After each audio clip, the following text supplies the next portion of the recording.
የዛሬው የምርጫ አስፈጻሚ ኮሚቴው መግለጫ ዋና ዓላማ መስከረም 5 ቀን 2019 ዓ.ም የሚካሄደውን የኢትዮጵያ እግር ኳስ ፌዴሬሽን የፕሬዝዳንታዊ ምርጫ አስመልክቶ የዚህ የምርጫ አስፈጻሚ ኮሚቴ ላለፉት አንድ ወራት ስራውን የጀመረው የዛሬ ወር ሐምሌ 20 ቀን 2018 ዓ.ም ነው። ላለፉት አንድ ወራት ያካሄዳቸውን አንኳር ጉዳዮች ለመግለጽና በተጨማሪ ደግሞ በዚህ ሂደት ውስጥ የተከናወኑ አጫጭር ተግባራትን እነሱን አጠር ባለ መልኩ ለማየት ነው። እግረ መንገዳችን ምርጫው ደግሞ ከዚህ በኋላ ሲካሄድ ኮሚቴው ምን ተግባራትን ሊያከናውን እንደተዘጋጀ በኢትዮጵያ ኳስ ፌዴሬሽን መተዳደሪያ ደንብ፣ የኢትዮጵያ ኳስ ፌዴሬሽን የምርጫ ሕግ፣ በፊፋ መተዳደሪያ ደንብና ሌሎች የሀገር ውስጥ ባሉ መመሪያዎች መሰረት ምን ስራ እየተሰራ እንዳለ ለመግለጽ ነው። ያው እንግዲህ የምርጫ ኮሚቴ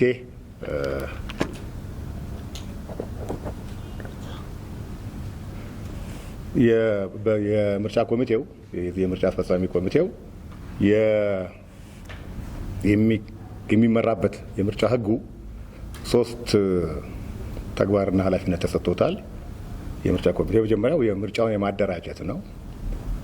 ሁለተኛው ምርጫውን መቆጣጠር ነው። ሶስተኛው ደግሞ ምርጫውን ማካሄድ ነው። በምርጫ ህጉ በተሰጠው ስልጣን መሰረት የምርጫውን የማደራጀትና የመቆጣጠር ስራዎችን ጎን ለጎን እያስኬደ ነው የቆየው። በዚሁ መሰረት ሐምሌ 24 ቀን 2018 ዓ.ም ለእያንዳንዱ የፌዴሬሽኑ ጠቅላላ ጉባኤ አባላት እጩ ፕሬዝዳንቶቻቸውን ከነ ተጠባባቂዎቻቸውና ከስራ አስፈጻሚ ኮሚቴ አባላት ጋር እንዲልኩ በደብዳቤ ያሳውቀናል። ያ ቀነ ገደብ ያለቀው ነሐሴ 4 ቀን 2018 ዓ.ም ነው። ነሐሴ 4 ቀን 2018 ዓ.ም ተወዳዳሪዎች የሰነዶቻቸውን የሚያስገቡበትን ሳጥን ከፌዴሬሽኑ ተረክበን አሽገን በማግስቱ ነሐሴ 5 ቀን 2018 ነሐሴ 5 ቀን 2018 ዓ.ም ከፍተን ምርመራ ስናካሄድ ቆይተናል። ምርመራውም የተላኩት ሰነዶች በኢትዮጵያ ኳስ ፌዴሬሽን መተዳደሪያ ደንብ፣ በፊፋ እንዲሁም በምርጫ ህጉ መሰረት ለምርጫው ብቁ ሆኖ ለማቅረብ የሚያስችል መመዘኛዎች ተሟልተዋል አልተሟሉም የሚሉትን የመረመር ነው። ምርመራውን ነሐሴ 5 ቀን 2018 ነሐሴ 11 እና ነሐሴ 13 አካሄደን መሟላት የሚገባቸው ነጥቦች እንዲሟሉ በእጩነት ለቀረቡት አካላት አሳውቀን በዛ መሰረት ከተሟላልን በኋላ ነሐሴ 13 ቀን 2018 ዓ.ም ለጠቅላላ ጉባኤ አባላት ለእያንዳንዳቸው ማጭ ሆኖ እንደቀረበ አሳውቀናል። ከዚህ በኋላ እንግዲህ በቀረበው ለጠቅላላ ጉባኤ አባላት ባስተላለፍ ነው ተወዳዳሪ እጩን በተመለከተ የቀረበ ቅሬታ የለም። ቅሬታ ባለመኖሩ የምርጫ ይግባኝ ሰሚ ኮሚቴ ጋር የሄደ የአቤቱታ ጉዳይ የለም እና በዚህ ሂደት 2 ተወዳዳሪዎች ናቸው የቀረቡልን። ከሁለቱ አንደኛው የምርጫውን መስፈርቶች በተመለከተ በተለይ ከኢትዮጵያ ኳስ ፌዴሬሽን መተዳደሪያ ደንብና ከምርጫ ህጉ አንጻር የማያሟሉ ሆነው ስለተገኙ ኮሚቴው የእሳቸውን ተወዳዳሪነት ውድቅ አድርጎ የአንዱን ተወዳዳሪ ብቻ ብቁነት አረጋግጦ ለሚመለከታቸው የፌዴሬሽን ጠቅላላ ጉባኤ አባላት ልከናል። ከዚህ በኋላ እንግዲህ ይሄ ሂደት ካለቀ በኋላ የሚቀጥለው ተግባር የምርጫውን ቀን ከመድረሱ በፊት ከ10 ቀን በፊት በተወዳዳሪነት የቀረቡት ተወዳዳሪ ፕሬዝዳንት ይዟቸው የመጡትን 8 የስራ አስፈጻሚ ኮሚቴ አባላትና 5 ተጠባባቂዎች ምርጫው በምርጫ ህጉ መሰረት 10 ቀን ሲቀረው ለጠቅላላ ጉባኤ አባላትና ለሚመለከታቸው አካላት እናሳውቃለን ማለት ነው። ከዛ በኋላ የሚሰሩ ስራዎች እንደተጠበቁ ሆነው ስራዎቹን ከጨረስን በኋላ መስከረም 5 ቀን 2019 ዓ.ም ምርጫውን እናደርጋለን ብለን ነው እያሰብን ያለ ነው። እንግዲህ በዛሬው ዕለት እንግዲህ የተገናኘ ነው በተለያዩ ሚኒስትሪ ሚዲያዎችም በሌሎችም ሚዲያዎች ይህን በተመለከተ ያልጠሩ ነገሮች አሉ የሚባል ከየሚዲያው ለእኔም ለአቶ በለጠም እየተደወሉ መግለጫ ስጡን ስለተባለ የሰጠነው መልስ በወቅቱ ምንድን ነው ሰብሰብ አድርገን ጥያቄዎቻችሁን አንዱን ሚዲያ መርጠን አንዱን ትተን ሳይሆን በጠቅላላ ለሚዲያዎቹ ጥሪ አድርገን የተፈጠሩ ብዥታዎች ካሉ እነዛን ለማጥራትና እንዴት ሲካሄድ እንደሰነበተ በዝርዝር ማብራሪያ መስጠት ነው የጠራናችሁ። ህዝብ እንግዲህ ማወቅ ይገባዋል የምትሉት ነገር ካለ መጠየቅ ትችላላችሁ። በዚህ በሂደቱ ላይ የሚነሱ ጥያቄዎች ካሉ እነሱን ለመመለስ ዝግጁ ነን። ባጭሩ ያለው ልንነግራችሁ የምንችለው ነገር ይሄ ነው። አቶ በለጠ መጨመረው ነገር ካለ። አመሰግናለሁ። አብርሃም ተክለማርያም ከአራዳ ኤፍኤም 95.1 ነው። ያልጠሩ ነገሮች ስላሉ በጥራት ስላለባቸው ነው ይህንን ጋዜጣ መግለጫ የጠራ ነው ብላችኋል። እነዚህ ያልጠሩ የተባሉ ነገሮች ለእናንተ የደረሱት ምንድን ናቸው? ሜንሽን መደረግ ስላለባቸው ነው። ሁለተኛው እስካሁን በተካሄዱት መመዘኛ ወይም ደግሞ ለእናንተ መስፈርት ባለፈውም ጠይቀናል። እስካሁን ድረስ የኢትዮጵያ እግር ኳስ ፌዴሬሽን መተዳደሪያ ደንብና የምርጫ ሕጉን ብናገኝ ብለን ጠይቀን ነበረ። እስከዛሬ ማለት ድረስ ይላካል ተብሎ አልተላከም፣ ይሰጣችኋል ተብሎ አልሰጠም። ይሄንን ብናቅ በርከት ያሉ ነገሮች ማንሳት ስለምንችል ይሄ ያልሆነበት ምክንያት ምንድን ነው? ይሄ ያለመሆኑ ደግሞ የትራንስፓረንሲ ጥያቄዎችን ያስነሳል ብዬ አምናለሁ በግሌ እኔ። ሌላው ሁለተኛዎቹ ማን ናቸው? ከየትኛው ክልል የተወከሉት? ያላሟሉት መስፈርት ምንድን ነው? በምርጫ ሕጉ ላይ የተቀመጡ ሚኒመም እና ማክሲመም የሚባሉ ሪኳይርመንቶች አሉ ወይ? እነኚህስ ምንድን ናቸው? መታወቅ ስላለበት ነው። ከዚህም ባሻገር ከምርጫው 10 ቀን በፊት የሚታወቁ 8 የስራ አስፈጻሚ ኮሚቴ አባላትና 5 ተጠባባቂዎች አሉ ተብሏል እና ስለነሱም መምረጫ መስፈርት የተቀመጠው ነገር ካለ እዚህ ጋር ይወራራልን አሁንም ጠይቃለን። ምክንያቱም የምርጫ ሕጉንና መተዳደሪያ ደንቡን እስካላገኘ ድረስ እናንተን ነው መጠየቅ የምንችለው። አሁንም መልስ የሚያስፈልጋቸው ነገሮች ስለሆኑ ሌላው ግን የመጨረሻው አቶ ኃይሉ እንዲሁም አቶ በለጠ መጠየቅ የሚፈልገው እስካሁን ያለው ሂደት ግልጸኝነት የተሞላበት ነው፣ ትክክለኛ አካሄድ ነው ሄደው ብላችሁ ታምናላችሁ? እንደ ኮሚቴም እንደ ግለሰብ ይህንን መጠየቅ ነው። አመሰግናለሁ። እሺ፣ አመሰግናለሁ። አብይ ከባህር ቴሌቪዥን። የመጀመሪያ ጥያቄ አሁን ዛሬ ይህን ጋዜጣዊ መግለጫ የጠራችሁት ዓላማው 3 ነገሮች ናቸው ተብሎ ተገልጿል እና ለእኔ ዓላማው ያ ነው ወይ? ሪሊ አቶ ኢሳያስ ከፍተኛ ተቃውሞ ቀርቦባቸዋል ብቸኛችሁ በመሆናቸው ያንን ተቃውሞ ለማብረድ ነው የመጣችሁት ወይስ ሪሊ የእናንተን ስራ ለመናገር የሚል ጥያቄ አለ። ምክንያቱም ይፋ ማድረግ የነበረባችሁ በነጋታው በዛ በቀኑ ቀን እንዲጠርታችሁ ብሪፍ ነበር መደረግ የነበረበት እና አሁን አቶ ኢሳያስ ጥብቅና ለመቆም የመጣችሁ ስለሚመስል በዚህ ጉዳይ ላይ ትላላችሁ ነው።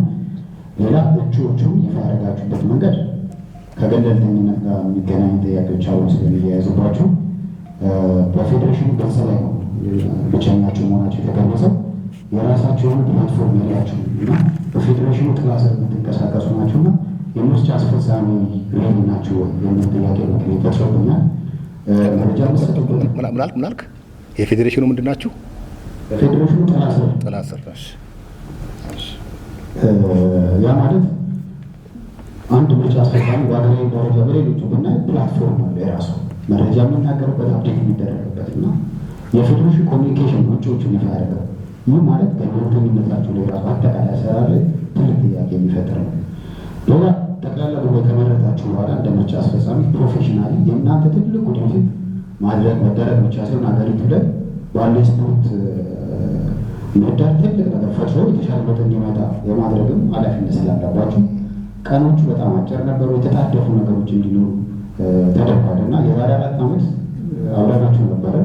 የተሻለ የእግር ኳስ ሀሳቦች የተሸራሸሩበት መድረክ ነበር እና ሪል በአሁኑ ያንን ነገሮች መድረክ ሰርተናል ብላችሁ ታስባላችሁ? እና ሌላ አብሮ የስራ አስፈጻሚ ይፋ አልተደረገ ፕሬዚዳንት ብቻ ስለሆነ እዚህ ስለተጠየቀ እሱ በሚመለስ ጥሩ ነው። አንድ የመጨረሻ ጥያቄ አለ። ለስራ አስፈጻሚ የሞራል ጥያቄ ያለ ከዚህ በኋላ የምርጫ አስፈጻሚ ብትሆኑ የዛሬ 4 ዓመት ታገለግላላችሁ? ፈቃደኛ ናችሁ ወይ? ሪሊ አንድ አምባገነን የሆነ ፕሬዚዳንት የሚመስል ምርጫ ለማስፈጸም መምጣታችሁ ሞራሊ ለኢትዮጵያ እግር ኳሳችን በጣም አሳዛኝ ነገር ስለሆነ ከዚህ በኋላ በእንደዚህ አይነት ሙያ ውስጥ የመሳተፍ ፍላጎት አላችሁ? ምክንያቱም ይሄ ትልቅ ግንባታ ልክ እንደ ሀገር ግንባታ እግር ኳሱ ትልቅ ኢንዱስትሪ ነው። ምርጫ አስፈጻሚው፣ ፕሬዚዳንቱ፣ ጋዜጠኛ ሁሉም ኃላፊነት አለበት እና ሬዲዮ በዚህ ደረጃ አንድ ፕሬዚዳንት እንዲመረጥ እንኳን ቢመጣ ለምን ሌሎች አልመጡም ብላችሁ ሀሳቦች እንዲሸራሸሩ አለማድረግ አንድ ምርጫ አስፈጻሚ ነው ይመስላል ይባላል እና እናንተ ላይ የሞራል ጥያቄ ይጠይቃልን። በዚህ ጉዳይ ላይ ምን ትላላችሁ ነው? አመሰግናለሁ። ምስጋናው ታደሰ ከኢትዮጵያ 7.8 ባልደረቦች አብርሽና ልጅ ብዙዎቹ ጥያቄዎች አንስተዋል። ዛሬ ግን አልፈልግም። አንደኛው የእጩዎቹን ጉዳይ ይፋ ታደርጉልን በይፋ ምክንያቱም እንሰማቸው የነበሩ ነገሮች ነበሩ። አቶ ኃይሉ 2 እጩዎች ቀርበዋል ነው ያሉን። እኛ ግን እንሰማቸው ነገሮች ነበሩ ወደ 4 አካባቢ እና እነዛን ይፋ ቢያደርጉልን ይመጣሉ ተብሎ የታሰቡት ሰዎች ደግሞ በትክክልም እግር ኳሱን የሚያውቁ የነበሩ ሰዎች ምን ማሟላት እንዳለባቸው በትክክል የሚያውቁ ናቸው እና እንዴት አላሟሉ የሚለው ነገር ትንሽ አነጋጋሪ ስለሆነ ማለት ነው። ከሌላኛው ሁለተኛ ጥያቄ ከአቶ ኢሳያስ ጅራ ጋር የሚመጡት ስራ አስፈጻሚዎች እነማን ናቸው? ዝርዝሩ የሚገልጹልን የምንሰማቸው ዝርዝሮች ያገኘናቸውም ዝርዝሮች ስላሉ ማለት ነው። ምናልባት ሊቀርቦ ሊሆን ይችላል ወይ ደግሞ የተሳሳተም ከሆነ እሱን ይፋ እንዲያደርጉልን ነው።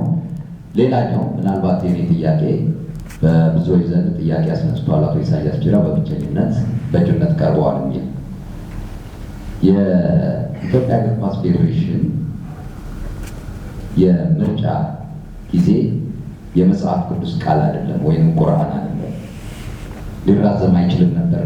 ጊዜውን አራዝማችሁ ክልሎች በድጋሚ ከራሳቸው ጋር ተመካክረው እጩዎችን እንዲልኩ ለምን ለማድረግ አልተፈለገም? ማራዘሙ ለምን አላስፈለገም?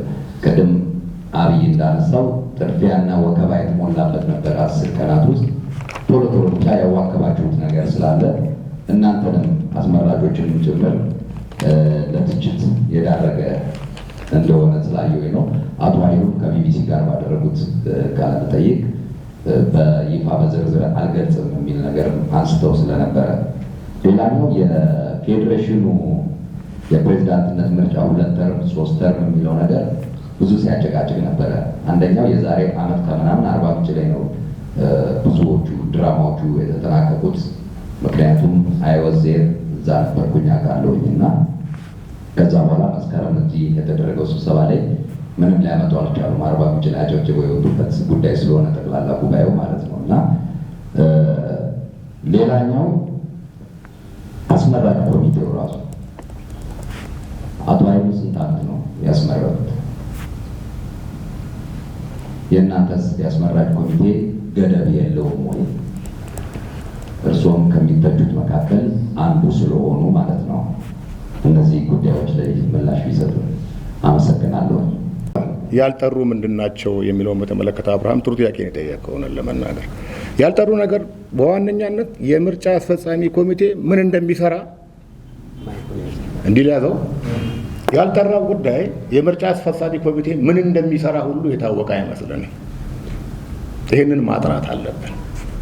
የምርጫ አስፈጻሚ ኮሚቴ የሚሰራው 3 ነገሮችን ነው ብያቸዋለሁ። የመጀመሪያው ምርጫውን ያደራጃል። ምርጫውን ሲያደራጅ ተወዳዳሪዎች እንዲቀርቡ ፕላትፎርም ያዘጋጃል። ተወዳዳሪዎችን ማቅረብ የሚገባቸው አካላት ተወዳዳሪ እንዲያቀርቡ ያሳስባል።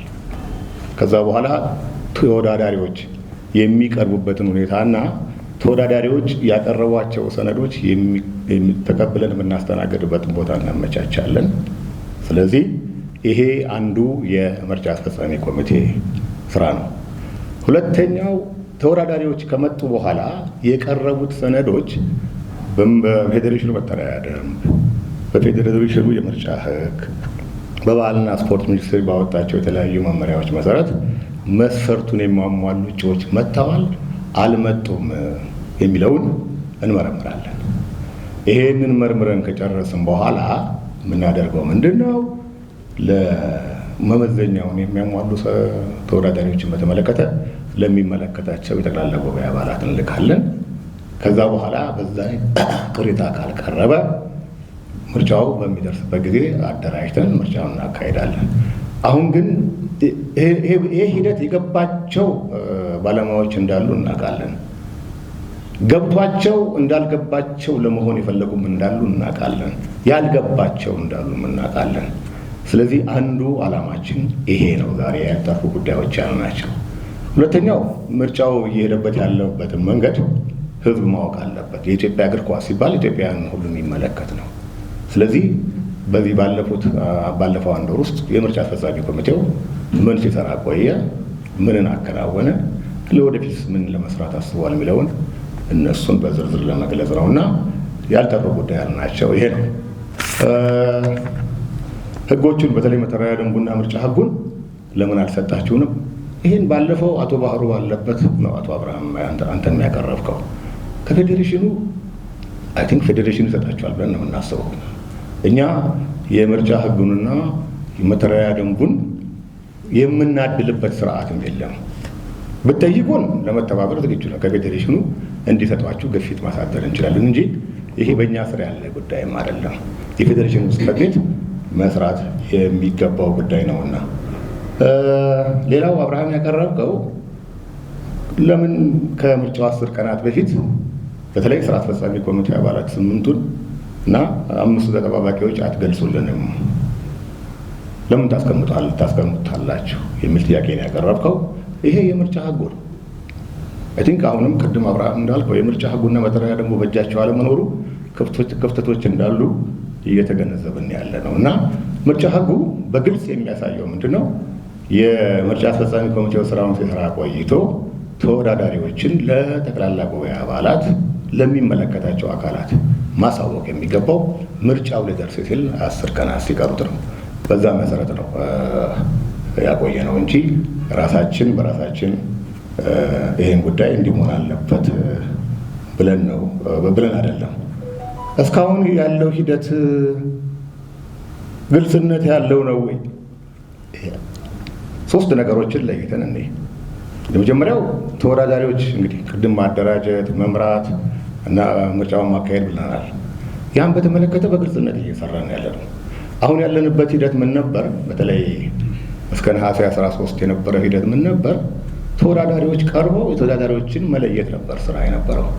ይሄ ከ100 በላይ የሆኑ የጠቅላላ ጉባኤ አባላት ተገልጾላቸው መላክ የሚገቡት የሚፈልጉት እጩዎቻቸውን ልከዋል።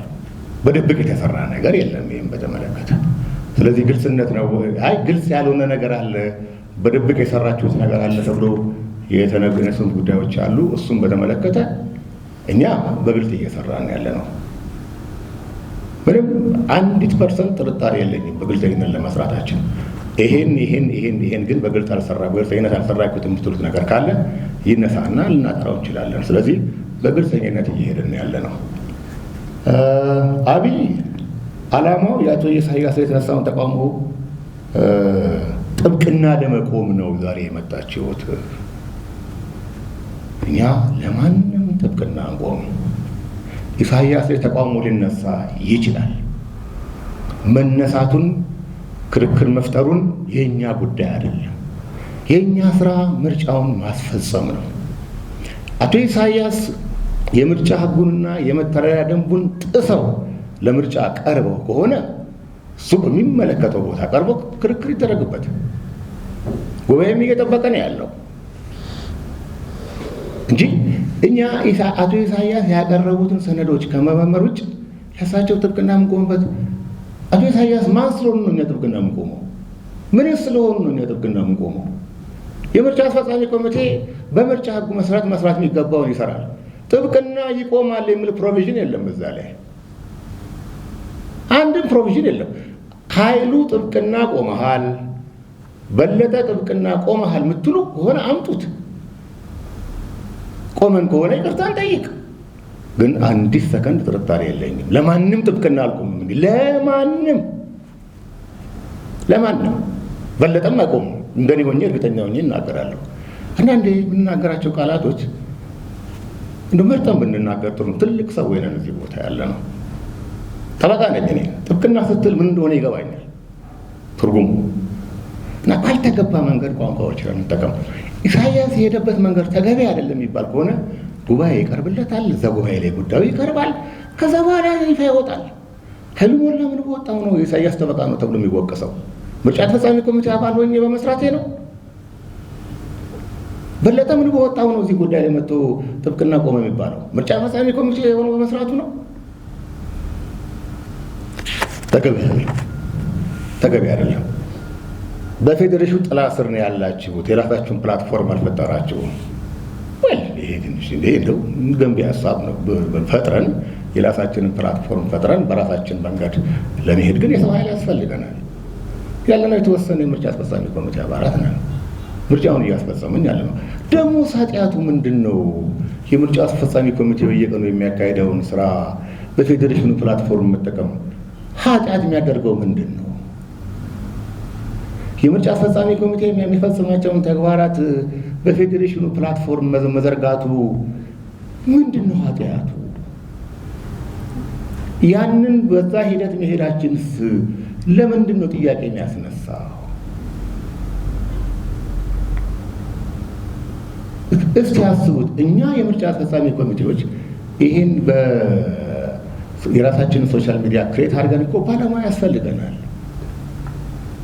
ግን ባለው ፕላትፎርም እየተጠቀሙ ስራውን መስራት ክፋቱ ምንድን ነው? የቱ ጋ ነው ኃጢአቱ? እና ይሄንን የምታደርጉት ገለልተኝነታችሁ ላይ ጥያቄ ይፈጥራል። እንግዲህ እናስተሳሰባችን ነው። አቶ አብይ የምርጫ አስፈጻሚ ኮሚቴ በዚህ መንገድ ነው ሄዱ ገለልተኝነት ላይ ጥያቄ ያስነሳል ብሎ ካሰበ መብቱ ነው። ያ ግን አንደኛ ቤተሰብ ያለን ሰዎች ነን፣ ሁለተኛ ፕሮፌሽናልስ ነን፣ ባለሙያዎች ነን፣ ሶስተኛ እንደ ማንኛውም ኢትዮጵያዊ ዜጋ ኢትዮጵያ እግር ኳስ ላይ የሚፈጸመውን ድርጊት የሚኮንነውን ምንኮንን የሚመሰግነውን የምናመሰግን ሰዎች ነን። ከዛ ውጪ ለማንም ብለን ራሳችንን ሸጠን የምንሄድ ሰዎችም አይደለንም። እንደዚህ አይነት የተልከሰከሰ ባህሪ የለንም። ስለዚህ የምንጠይቃቸው ጥያቄዎች እንደው ፕሮቮክ ባናደርጋቸውና ሌላ ነገር ውስጥ ባንገባ። የሞራል ጥያቄ አንስቻለሁ። ከዚህ በኋላ ታገለግላላችሁ ወይ? እኔን እዚህ ቦታ ያመጣኝ አሁንም መተዳደሪያ ደንቡን ካለማወቅ የመጣ ነው። ህጎችን ካለማወቅ የመጣ ጥያቄ ነው። እኔን እዚህ ቦታ የጠራኝ ጠቅላላ ጉባኤው ነው። ጠቅላላ ጉባኤው የሚጠራኝ ከሆነ ነገ እመጣለሁ።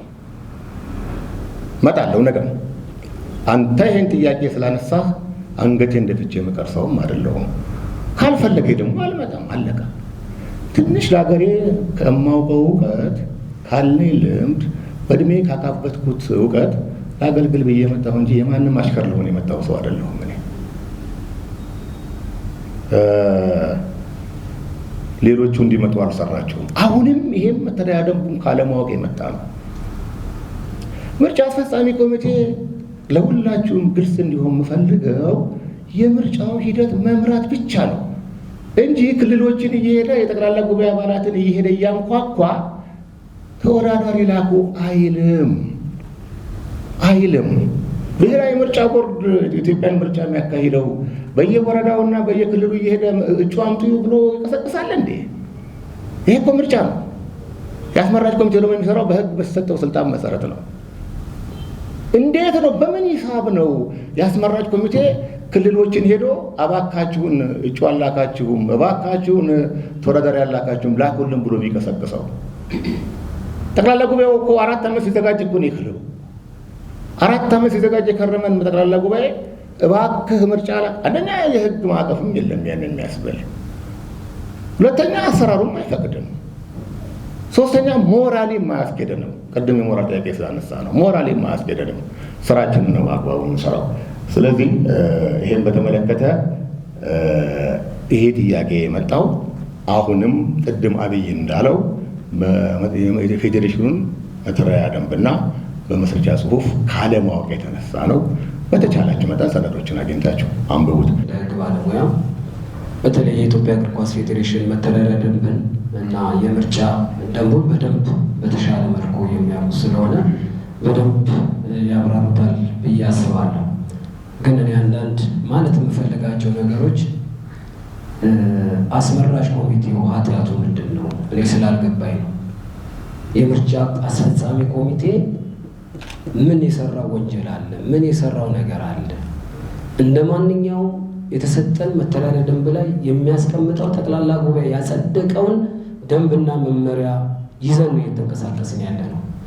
እዚህ ያላችሁ አካላቶች መውቀስ ካለባችሁ ይህንን መተዳደሪያ ደንብ ያጸደቀውን አካል ነው።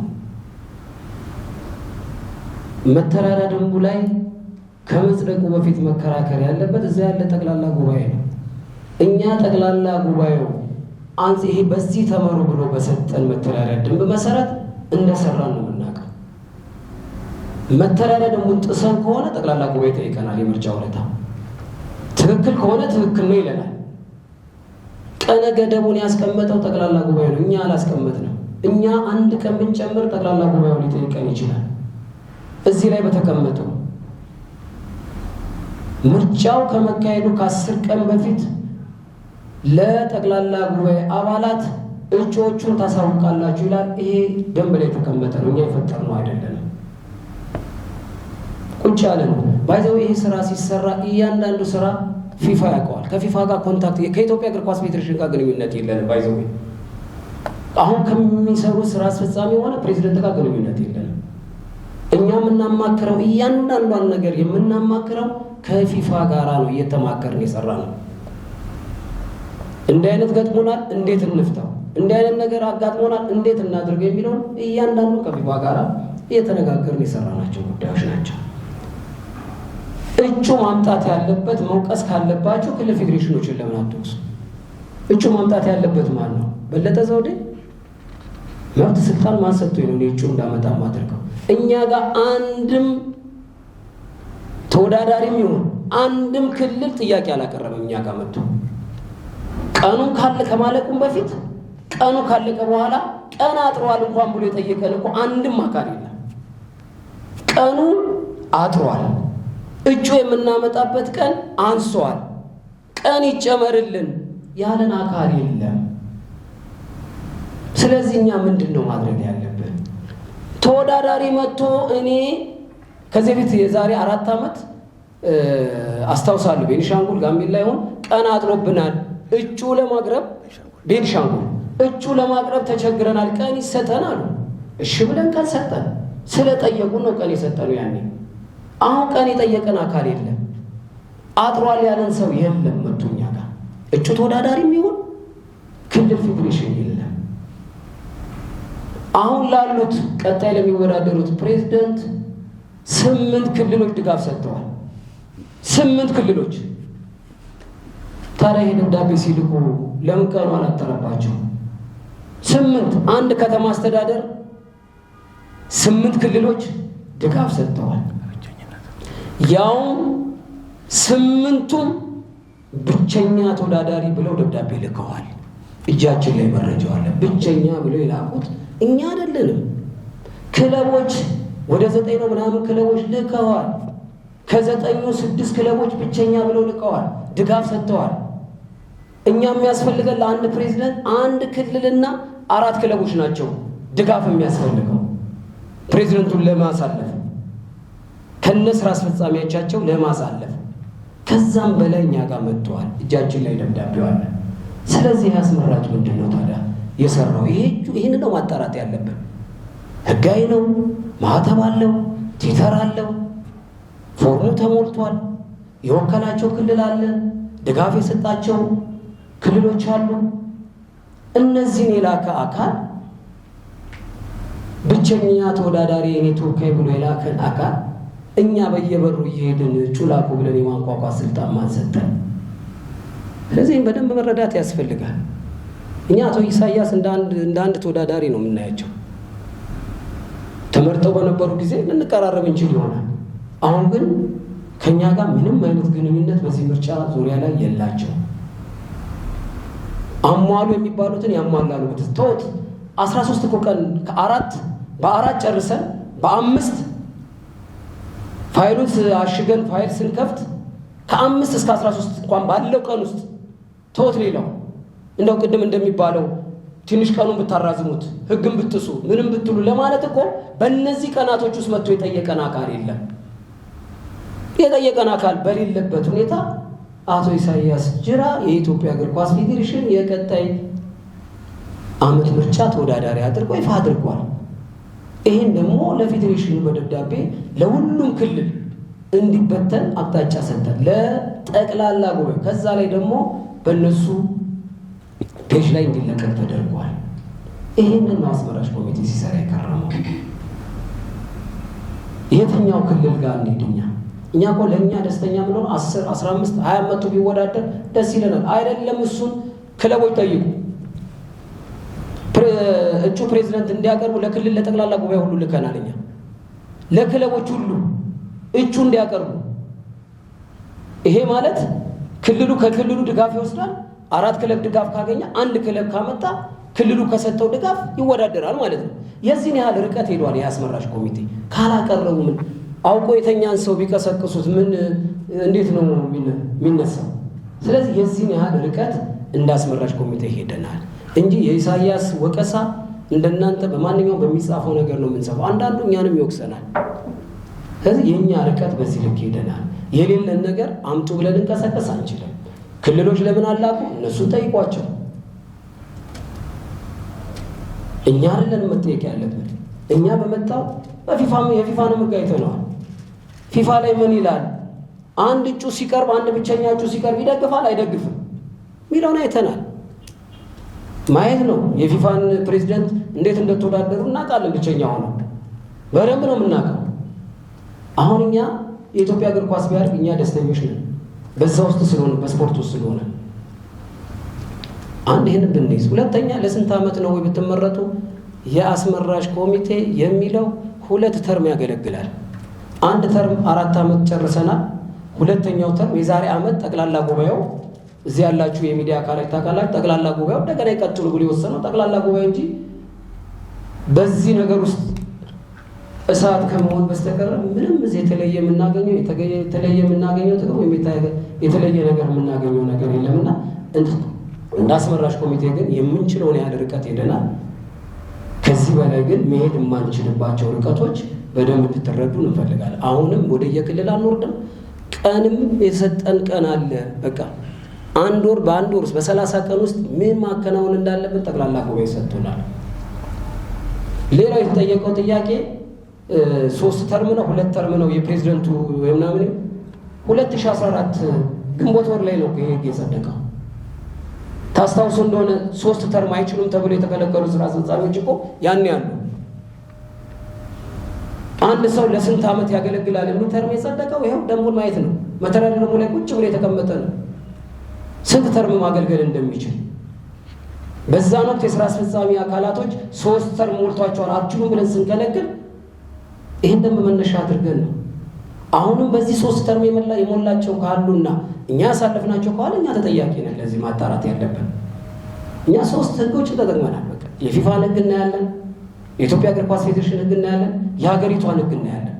እነዚህን አይተን በዚህ መሰረት ሄደናል እንጂ ፕሬዝደንቱ ለብቻ ተወዳዳሪ ሆነው ሌላው በደንብ የምነግራችሁ በፕሬዝደንትነት የተወዳደረ ሌላ እንደዚህ በጽሁፍ ላይ የምናውቃቸው ሰዎች የሉም። ይሄ በእንትን የሚባል ካልሆነ በስተቀር ቅድም ኃይሉ ሲናገር እንደነበረው 2 አካላቶች ናቸው። አንደኛው እንደውም ምንም ነገር የሌለ ዝም ብሎ ወረቀት ተልኮ ምንም ፕሬዝደንት አትለው ስራ አስፈጻሚ አትላቸው በቴሌግራም የተላከ ወረቀት። ህጉ ደግሞ ምን ይላል? አንድ ፕሬዝደንት ሲወዳደር 8 ስራ አስፈጻሚ 5 ተጠባባቂ ይዞ መቅረብ አለበት ይላል። ይሄ የለም። በተላከው ላይ ድጋፍ ይላል። የክለብ ድጋፍ የለም። የፌዴሬሽኑ ብቻ ማህተም አርፎበት የመጣ አንድ ነው የምናውቀው።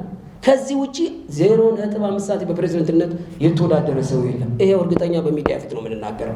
እኔ ተወዳድሬ የነበረ በፕሬዝደንትነት ጥለውኛል የሚል አካል ካለ ይምጣ። የጣል ነው የለም። ከአቶ ኢሳያስ ጅራ በስተቀር አሟልቶ የቀረበ የለም። በፕሬዝደንትነት እኛ ሳጥን ውስጥ ያስገባ የለም። እኛ ሳጥን ውስጥ ያስገቡት ከትግራይ ክልል ገብቷል፣ አንድም አያሟላ።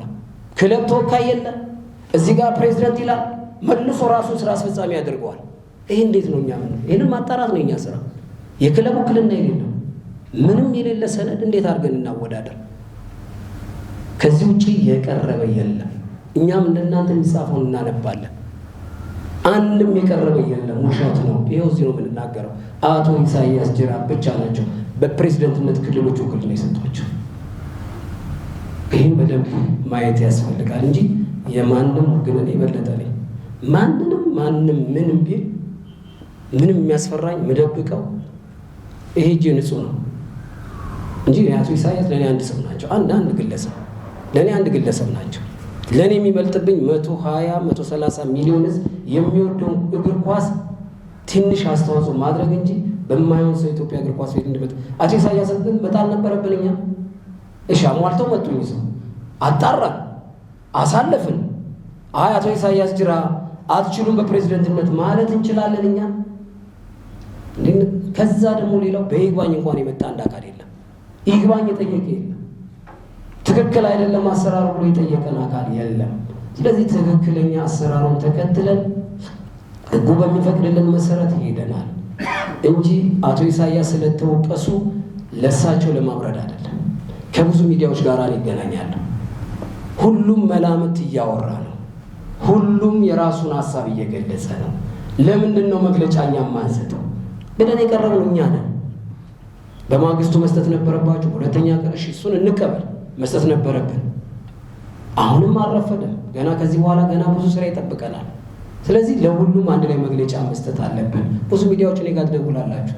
ኖ አንድ ላይ መስጠቱ ነው የተሻለ የሚሆነው ብለን ነው ወደዚህ ዛሬ መጣ ነው እንጂ እኔ አቶ ኢሳያስን እኔ እሳቱንም አላውቅም። ሲጀመር ምን አይነት እሳት እንደሆነ ምን እየተባሉ እንደሆነ ለእናንተ ነው የማነበው። አንዱ ከውጭ ሆኖ ሲጽፍ አነባለሁ፣ አንዱ ሀገር ውስጥ ሆኖ ሲያነባ ያለው። በቃ ልክ እንደ ማንኛውም ሰው ነው የምናነበው እንጂ ምንም እርግጠኛ 100% እርግጠኛ ነው። በጣም ፍጹም ገለልተኛ እንደሆነ 100% ማረጋገጥ እፈልጋለሁ። ይህም ማለት ነው ምናልባት አቶ በለጠ ነገሮች ነካክቷቸዋል ሳይሆን ብሪፍ አድርጎ ገልጿቸዋል። አመሰግናለሁ። ይሄ ምስጋናው ከኢትዮ ኤፍኤም ያቀረብካቸው ከአቶ ኢሳያስ ጋር የተወዳደሩት ማን ናቸው የሚለውን በተመለከተም በዝርዝር የቀረበ ጉዳይ ነው። የእጩዎቹን ጉዳይ ዝርዝር ገለጹልን። አቶ ኢሳያስ ይዘዋቸው የመጡትን የስራ አስፈጻሚ ኮሚቴ አባላትና ተጠባባቂዎችን አቶ በለጠ ማላብራራው እኔ ላብራራው እኮ ነው። ከአቶ ኢሳያስ ጋር የተወዳደሩ ቆይ ላብራራው እኮ ነው ጌታ፣ ላብራራልህ እኮ ነው። የእጩዎቹን ጉዳይ በምርጫ ህጉ መሰረት ከ10 ቀን በፊት የምናሳውቀው ለጠቅላላ ጉባኤው ነው። ዛሬ አንገልጽላቸው። ህግ አንጥስም፣ እኛ ህግ ተመራብለን ህግ አንጥስም። 10 ቀን ከሞላ በኋላ ባንገልጽ የዛን ጊዜ በህጉን ኮምፕላይ ባለማድረግ ልንጠየቅም ልንወቀስ የሚገባል። ስለዚህ ዛሬ አንገልጽላቸው። ከአቶ ኢሳያስ ጋር የተወዳደሩት ኮሎኔል አወል ናቸው። ከትግራይ ክልል የመጡት አላማዋሉ ባጭሩ ቅድም በለጠ እንዳለው 8 ተጠባባቂ 8 የስራ አስፈጻሚ ኮሚቴ አባላትን አሟልተው አልመጡም። 5 ተጠባባቂዎችን አሟልተው አልመጡም። ምንም አላመጡም። ራሳቸውን ፕሬዚደንቱም ስራ አስፈጻሚ ኮሚቴ አባላት አድርገው መጡ።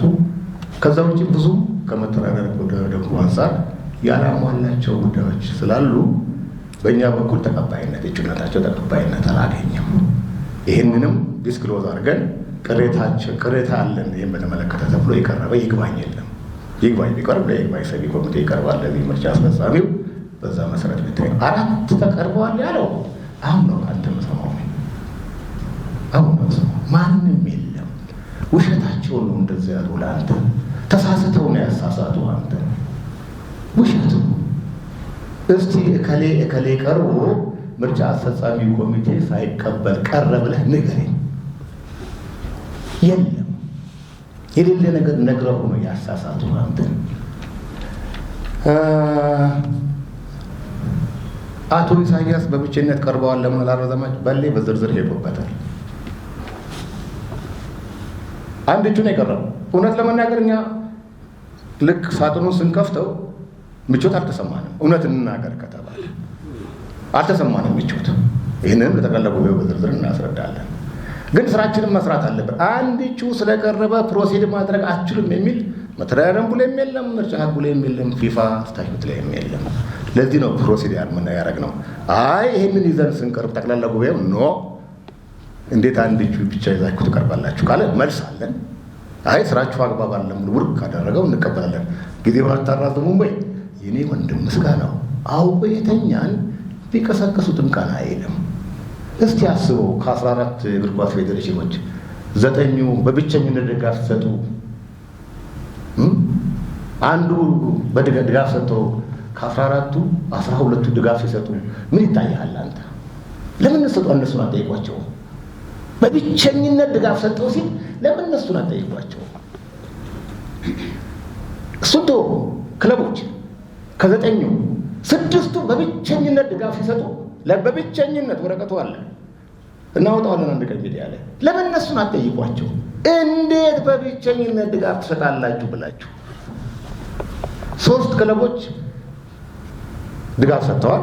ብቸኝነት የሚባል ነገር አልጠቀሙም። አንድ ክልል ደግሞ ድጋፍ ሰጥቷል። ስለዚህ 17 ክልሎች ለአቶ ኢሳያስ ድጋፍ ሰጥተዋል። አንዳችሁም ከተወሰኑ ከአንድ ሁለት በስተቀረ በሚዲያዎቻችሁ ላይ እችን ነገር ለመንካትም አልፈለጋችሁም። ከዛሬ በኋላ ግን አውጡ፣ ጠይቁ። እኛን መጠየቅ የሚገባችሁም ጠይቁ፣ እነሱን ደግሞ ጠይቁ ሄዳችሁ።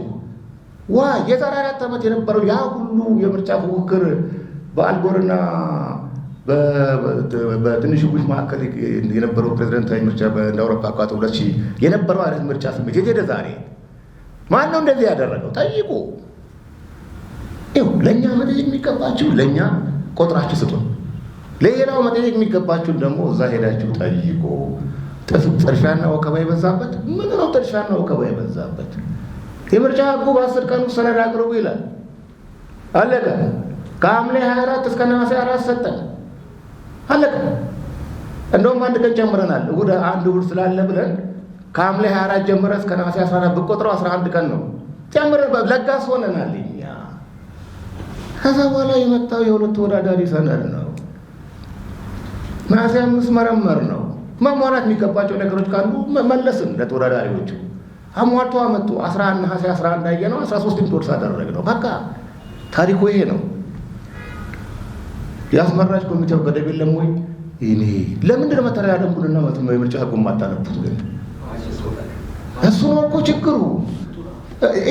አብርሃም እኔ ምን ብዬ ነው ለእናንተ ይሄ ሁላ መተዳደሪያ ደንቡ ይሄ ሁላ መሰጋት እኮ ብዬ? እኔ እኮ አስመራጭ ኮሚቴ ነኝ እንጂ ይሄን ማድል ሰው እኮ አይደለሁ። ይሄን መጠየቅ የሚገባችሁ ተጠይቁ እንጂ። አቶ ባህሩ እኮ ያጠቀማችሁ ነበረ። ባለፈው ሳብራችሁ አልነበረም እንዴ? ለምንድን ነው የሚረዳችሁ ማትጠይቁት? እንከፋፈል እንጂ። ይሄው ያልተነሱ አሁንም መነሳት የሚገባቸው የመጀመሪያ ያው ከዚህ ከውድድር ከምርጫ ደንብና እንዲሁም ከአጠቃላይ ከፌዴሬሽኑ መተዳደሪያ ደንብ ጋር በተገናኘ ደንቡ ላይ ክፍተቶች አሉ ወይም እሱን ያልመገንዘብ ነገር አለ የሚል ነገር በተደጋጋሚ ስታነሱ ነበረ እና ምናልባት አቶ ኃይሉ ያው ጠበቃ እንደመሆኑት መጠን ጎን ለጎን ይህንን መናገር አለብኝ ብዬ ስላሰብኩኝ ነው። የህግ ረቂቅ ወይም ደንቡን ይዘን ምልከታችን ግን የተለያየ ሊሆን ይችላል። ምክንያቱም ዓለም በአንድ አንቀጽ ጉዳዮች ሁሉ የሚያልቁ ቢሆን ኖሮ የፍርድ ቤት ክርክር አይኖርም ነበር። ስለዚህ ዊዝ ሪስፔክት ይሄንንም ማየቱ ተገቢ ነው። ለሚዲያው አካል ወይም ለጋዜጠኛው በአጠቃላይ ከዚህ ጋር በተገናኘ ምልከታዎቹ ከዚህ አንጻር የተቃሉ ሊሆኑ ይችላሉ። ወደ አንቀጽና ደንቡ ሂድ። የምርጫ ህግ ረቂቅ ደንቡ ያው ጥቅምት 20 በነበረው ጠቅላላ ጉባኤ እናንተ ማስመራጭ ኮሚቴ ሆናችሁ በድጋሚ የመጣችሁበት ጉባኤ ነው እና ከዛ በኋላ የምርጫ ማስፈጸሚያ ህጉን እያዩት ነበረ። ቀደም ሲል ከ10 ቀናት ጋር በተገናኘ ያነሳችሁት ነጥብ አለ። እጩዎችን ይፋ ስለማሳወቅም የሚያትቱ ጉዳዮች አሉ። ለአብነት ያህል ከማነሳቸው አንቀጾች አንደኛው አንቀጽ 8 የስራ አስፈጻሚ ኮሚቴ እጩ አቀራረብና ምርመራ የሚለው ደንብ አለ። እዛ ላይ ተራ ቁጥር 3 ላይ ያለው ላምብ እጩነት ማቅረቢያ ቀን ገደብ 10 ቀናት ውስጥ እጩነታቸውን ለመደገፍ ሁሉም አስፈላጊ ሰነዶች ያላቀረቡ እጩዎች የምርጫ ኮሚቴው በጽሁፍ ማሳወቅና ማመልከቻቸውን እንዲያሟሉ ተጨማሪ ሌላ 3 ቀን መስጠት ይኖርበታል። እጩዎቹ ማመልከቻቸውን በተገለጸው ቀነ ገደብ ውስጥ ማሟላት ካልቻሉ እጩነታቸው ተቀባይነት እንደሌለ ይታወጃል ይላል። እናንተ የተከትላችሁ አንደኛው ጥያቄ ይሄኛው ነው። ሌላኛው ጥያቄ እጩዎችን ይፋዊ ዝርዝር ከማሳወቅ ጋር በተገናኘ ቀደም ሲል ለጠቅላላ ጉባኤው አባላት ይፋ እናደርጋለን የሚል ነገር አቶ ኃይሉ አንስተዋል። ይሄን በተመለከተ አንቀጽ 11 የእጩዎች ይፋዊ ዝርዝር የሚለው ቦታ ላይ እዛ ላይ የእጩዎች ይፋዊ ዝርዝር ተደራሽ በሆነ ጋዜጣ መታተምና አስፈላጊ ሆኖ ሲገኝ በቅንፍ ውስጥ በሀገሪቱ ሕግ ውስጥ በግልጽ ከተደነገገ ለመረጃ ይረዳ ዘንድ ለሚመለከታቸው የመንግስት አካላት መላክ ይኖርበታል ይላል። ይህንን አንቀጽ እንዴት የተረዳችሁት? ምናልባትም እዚህ ጋር ከተገለጹ ጉዳዮች የመንግስት አካላት የሚለው ውስጥ ሚዲያው ላይ ካተት ይችላል፣ የመንግስት ሚዲያ ካልሆነ በስተቀር ግን የእጩዎች ይፋዊ ዝርዝር ተደራሽ በሆነ ጋዜጣ መታተም ደረጃ የፈቀደው የምርጫ አንቀጽ እናንተ ጋር እንዴት ነው ተተረጎመው? እንዴት ነው የተቃኘው? ይህንን ልታብራሩ እንዴት ነው? አመሰግናለሁ። በጥሩነ ካሳ ከወርልድ ስፖርት አንዳንድ ጥያቄዎች አሉኝ። የተከበሯት አለው የኢትዮጵያ እግር ኳስ ፌዴሬሽን ፕሬዚዳንታዊ ምርጫ ማድረግ ከጀመረ 79 ዓመት ሆኖታል። ከ1940 ጀምሮ ፕሬዚዳንት በምርጫ ማለት ነው እና በዚህ ጊዜ ውስጥ የኢትዮጵያ እግር ኳስ ፌዴሬሽንን በፕሬዚደንትነት ለረጅም ጊዜ የመሩ ሰዎች አሉ። ለምሳሌ ኮሎኔል ዶክተር ጌታሁን ለ11 ዓመት የኢትዮጵያ እግር ኳስ ፌዴሬሽን ፕሬዚዳንት ሆነው አገልግለዋል። የኢትዮጵያ እግር ኳስ ታሪክ በፌዴሬሽን ታሪክ አሁን አቶ ኢሳያስ የተከበሩ አቶ ኢሳያስ ላለፉት 8 ዓመታት በፕሬዚደንትነት አገልግለዋል። አሁን ባለው ሁኔታ ተወዳዳሪ ነው። እሳቸው ብቻቸውን ነው ተወዳዳሪ ሆኖ የሚቀርቡትና ከዚህ በኋላ ለቀጣዮቹ 4 ዓመታት ፕሬዚዳንት ሆኖ ከሰሩ 12 ዓመት ይሆናል። በኢትዮጵያ እግር ኳስ ታሪክ ውስጥ 12 ዓመት በፕሬዚደንትነት በመምራት የመጀመሪያው ሰው ይሆናሉ። ስለዚህ አሁን ባለው ሁኔታ ተወዳዳሪ ከሌለ ሎጂካሊ ስናየው ተፎካካሪ ከሌለ ብቸኛ እጩ ከሆኑ ከዛሬ ጀምሮ የኢትዮጵያ እግር ኳስ ፌዴሬሽን ፕሬዚዳንት ሆነዋል ብሎ መዘገብ ይቻላል ማለት ነው። አንድ እሱ ነው። ሁለተኛው ለምሳሌ አሁን አቶ ኢሳያስ ብቸኛ ተፎካካሪ ናቸው። 8 የስራ አስኪያጅ ኮሚቴ አባላት አስገብቷል። እሳቸው 9ኛ ናቸው። ከእነዚህ 8 የኮሚቴ አባላት ውስጥ አንድ ሰው አስወጥተው ሌላ ሰው ለማስገባት ቢፈልጉ ተፈቅዳላቸው። አንድ እሱ ነው። ሌላው ከዚህ ጋር ማያይዘው ለምሳሌ ለፕሬዚደንትነት የሚፎካከሩ ኮሎኔል አወልም ነበሩ እንዳላችሁ አቶ ኢሳያስ አሉ። አንድ ጋዜጠኛ ልምድ ያለው ጋዜጠኛ፣ አንጋፋ ጋዜጠኛ፣ ከኢትዮጵያ እግር ኳስ ጋር አብሮ የኖረ ጋዜጠኛ፣ ስፖርት ጋዜጠኛ በካቢኔ አባላት ውስጥ አንድ ሆኖ መግባት ይችላሉ ነው። አመሰግናለሁ። የመጨረሻውን ጥያቄ ጥሩና በኢትዮጵያ እግር ኳስ ታሪክ ውስጥ ረጅም ጊዜ የኖረ አንጋፋ ጋዜጠኛ፣ ረጅም ጊዜ የሰራ ስፖርት ጋዜጠኛ በአዲሱ በኢሳያስ ተፎካካሪ የሚወጡ ግን ጋዜጠኛ የኢትዮጵያ እግር ኳስ ፌዴሬሽን አዲሱ ካቢኔ አባል ሆኖ መካተት ይችላል። አሁን በአቶ ኢሳያስ ካቢኔ ይችላል። ኑራ ያነሳሽው አንቀጽ 8(3)ን እንግዲህ አተረጓጓም ላይ ቅድም እንዳልሽው የህግ አተረጓጓም መርሆች አሉት። እሱን እዚህ ጋር ለአካዳሚክ ፐርፐዝ የሚውል ስለሆነ እዛ ውስጥ አልገባም። ግን ለእኛ የሚጠቅመውን መንገድ ሊሄድ እንዳልሽው ይሄንን አንቀጽ 8(3)ን ተከትላችሁታል ወይ? ህግ እያላችሁ ነው። ህጉን ውስጥ እናንተ በአግባብ ተርጉማችሁታል ወይ የሚል መደምደሚያ ያለው ነገር ነው ያቀረብሽው። አዎ እንግዲህ እንየው፣ አንቺ ያልሽውን በዝርዝር እንየው። እንግዲህ አንቀጽ 8(3) የአንቀጽ 8(2) ተከታይ ነው በህግ አተረጓጎም መርህ። ከታች ያለው ህግ የላይኛውን ተመርኩዞ ለመተርጎም ስለሚያስችል ነው። 3 ምንድን ነው የሚለው በእጩነት ማቅረቢያ ከነገደብ 10 ቀናት ውስጥ ቅድም ጥድፊያ የተባለውን ነገር እየመለሰ ነው ያለው እግረ መንገዱን 10 ቀናት ውስጥ እጩነታቸውን ለመደገፍ ሁሉንም አስፈላጊ ሰነዶች ያላቀረቡ እጩዎች የምርጫ ኮሚቴው በጽሁፍ ማሳወቅና ማመልከታቸውን እንዲያሟሉ ተጨማሪ 3 ቀን መስጠት ይኖርበታል።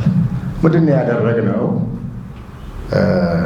ሐምሌ 24 ማስታወቂያውን ለሚመለከታቸው እጩ ማቅረብ ለሚችሉ በጠቅላላ ጉባኤው ስልጣን ላላቸው ላክን። ነሐሴ 4 ቀን አሸግን። ከዛ በኋላ ሰነዶችን የመረመር ነው። ሰነዶችን ስንመረምር እንግዲህ 3 ቀን የሚሰጠን ለምንድን ነው? ላላሟሉት እንዲያሟሉ ነው። አሁን አቶ ኢሳያስን በተመለከተ ያቀረቧቸው እጩዎች ላይ የህግ ክርክር ተነስቶ ነበር በኮሚቴዎች። ስለዚህ በዛ መሰረት ኮሚቴው ያልተቀበላቸው 2 የስራ አስፈጻሚ ኮሚቴ አባላትና 2 የተጠባባቂዎች አስመልክቶ ማብራሪያ እንዲሰጡ ወይንም በምትካቸው ሌላ ሰው እንዲልኩ ለአቶ ኢሳያስ ተልኮላቸዋል። አቶ ኢሳያስ በተሰጣቸው የጊዜ ገደብ ውስጥ በ3 ቀን ውስጥ አሟልተው ልከውልናል። ከዛ በኋላ የማጣራቱን ስራ ሰርተን ነው ነሐሴ 13 ይፋ ያደረግነው። ኮሎኔል አወልን በተመለከተ ከመነሻውም ቅድም በሌ እንዳለው ምዕራፍ ሰነዱ አመጣጡ ችግር አለው። ሰነዱ የሚለው ምንድን ነው? አንቀጽ 2ን አይተሽው እንደሆነ ለስራ አስፈጻሚ ኮሚቴ በእጩነት የሚወዳደሩት ተወዳዳሪዎች የሚያቀርቡት የእጩነት ሰነድ በእጩ ተወዳዳሪው ፕሬዚደንት አማካኝነት ለዋናው ስራ አስፈጻሚ የምርጫ ጠቅላላ ጉባኤ ከመካሄዱ ቢያንስ ከ30 ቀን አስቀድሞ በተመዘገበ ፖስታ ስለ መድረሱ ማስታወቂያ ባለው ኢሜይል ወይም ደረሰኝ ተቀብሎ በእጅ በሚሰጥ ደብዳቤ መላክ ይኖርበታል ይላል። የኮሎኔል አወል ይህን የሚያሟላ አይደለም። በአንድ የፌዴሬሽኑ ሰራተኛ የቴሌግራም አድራሻ ነው የተላከው። ይሄም ይሁን ብለን ነው ምናልባት ተጨማሪ ማብራሪያ የምንጠይቃቸው ነገር ካለ በጣም ወደ ሰፊ በመሆን የእሳቸውን ሰነዶች የመረመር ነው። ስንመረምር ግን ቅድም አቶ በለጠ እንዳለው የመጀመሪያው የስራ አስፈጻሚ ኮሚቴ አባላት 8 ሰዎች የሉ፣ 5 ተጠባባቂዎች የሉ፣ ድጋፍ የሰጡ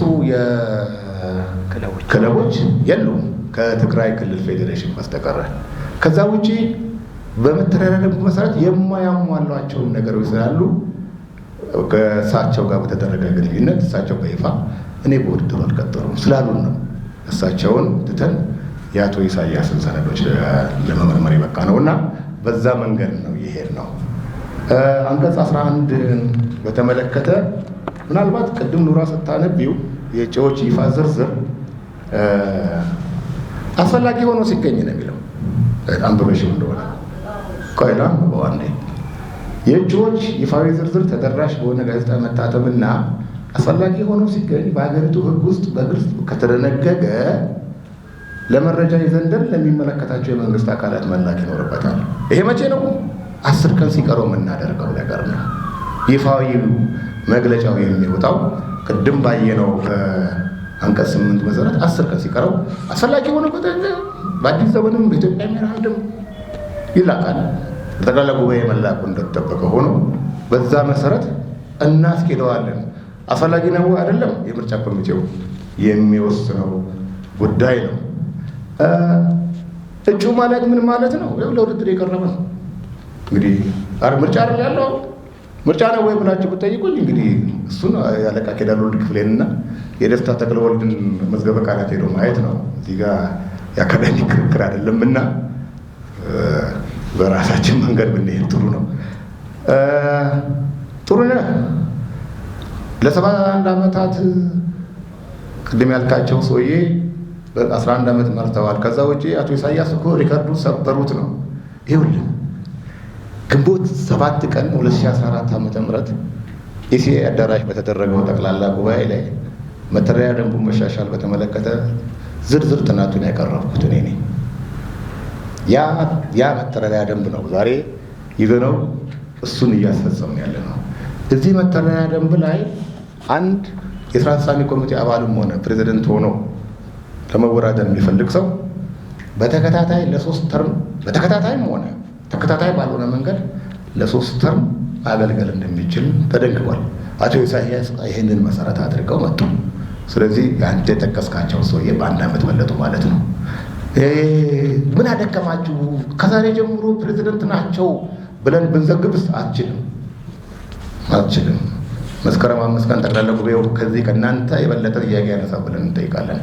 ግን ጥያቄው ተመልሶለት ይፋዊ ፕሬዝደንት ናቸው ብሎ ጉባኤው ካጸደቀ ከዛን ቀን ከ1 ደቂቃ በኋላ መዘገብ ትችላለህ። እስከዛ ግን እኔ አቶ ኢሳያስ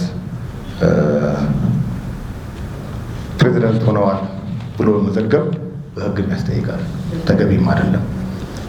ጋዜጠኛ ይችላል ወይ? እንግዲህ አሁን ቅድም በተላኩልን 8 ስራ አስፈጻሚ ኮሚቴና 5ቱ ላይ የለም ጋዜጠኛ። እኔ ጋዜጠኞችን ብዙዎቹን አውቃቸዋለሁ። ከዚህ በኋላ ግን አይችልም። ቀርበዋል። እግረ መንገዴን የሁለተኛውን ጥያቄ ለመልስልህ በቀየር ይችላሉ ወይ? አይችልም። 8 ሰዎች በፕሬዝደንት በስራ አስፈጻሚ ኮሚቴነት ቀርበዋል።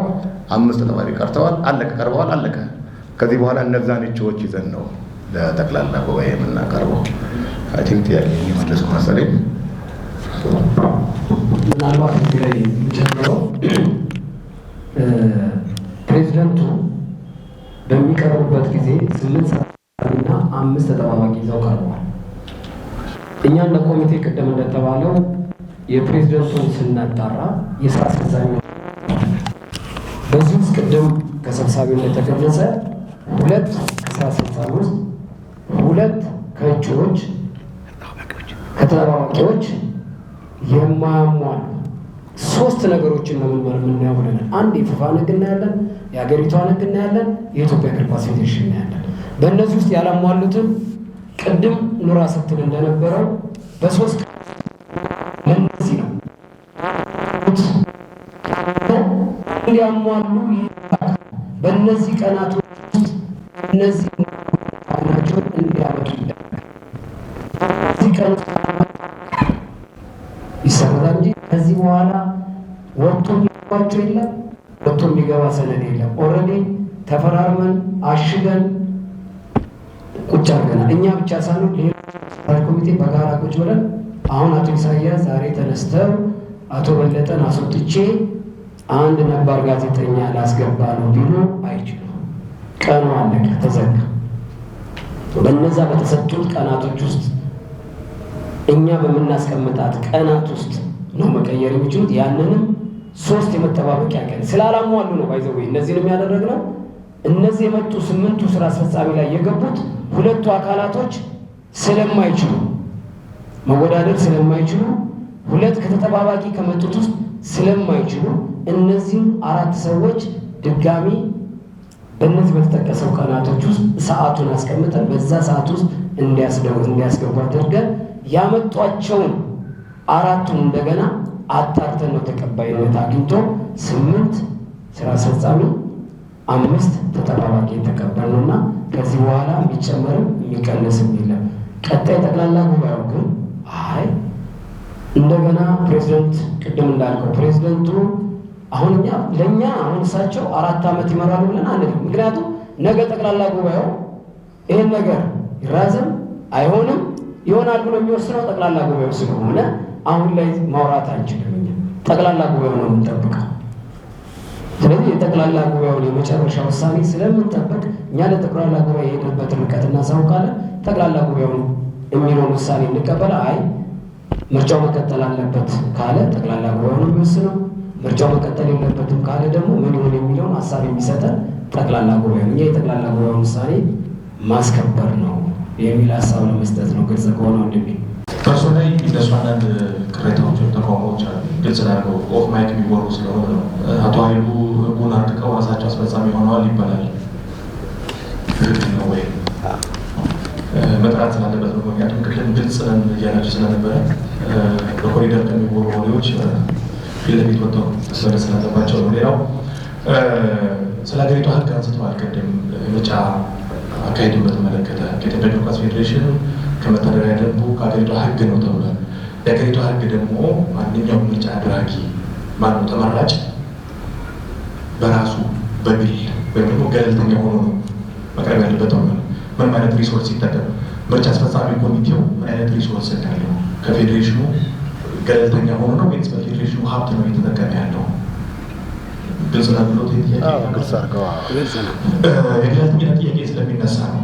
ይሄ የገለልተኝነት ጥያቄ በፌዴሬሽኑ ካዝና ወይም ከፌዴሬሽኑ በሚመደብ በጀት የሚንቀሳቀስ ከሆነ የገለልተኝነት ጥያቄ ያስነሳል።